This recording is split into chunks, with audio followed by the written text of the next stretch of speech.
அவையினுடைய மரபுகளை, அவையினுடைய உணர்வுகளை, அவையினுடைய பண்பாட்டை ஆளுநர் மதிக்க தவறுகிறார்.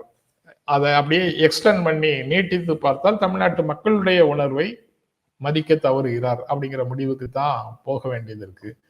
இது ஏன் இப்படி நடக்குது அப்படின்னு பார்த்தா,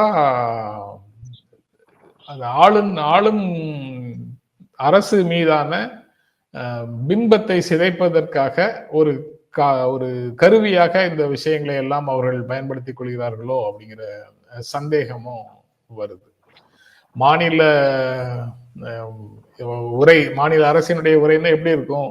வெள்ளம் வந்தது, நிவாரணம் போன சென்ற ஆண்டினுடைய நிகழ்வுகளும் இந்த ஆண்டுல என்ன செய்கிறோம் அப்படிங்கிறதை பற்றிய பார்வையுமாக அதை தொடங்குறாங்கன்னா, சென்ற ஆண்டுல மழை வெள்ளத்திற்கான நிவாரணம் வரல, நிதி பகிர்வுல சிக்கல் இருக்கு, ஜிஎஸ்டி இழப்பீடு எக்ஸ்டென்ஷன்ங்கிறது கேட்கறது கிடைக்கல, திரும்பவும் அது தொடர்பாக கல்வி நிதி கூட, எஸ்எஸ்ஏ நிதி கூட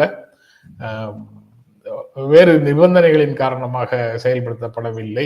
இப்படி பல்வேறு பிரச்சனைகள் ஒன்றிய அரசுக்கும் மாநில அரசுக்கும் இருக்கக்கூடிய சூழல்ல அதையெல்லாம் பற்றி இவர்கள் பேசுவார்கள் என்ற ஒரு காரணத்தினால அதிலிருந்து மக்களுடைய கவனத்தை திசை திருப்புவதற்காக இது போன்று கிடைக்கக்கூடிய ஒவ்வொரு வாய்ப்பையும் பயன்படுத்திக் கொள்கிறார்கள் அப்படிங்கிற மாதிரி தான் இதை புரிந்து கொள்ள வேண்டியதாக இருக்கு.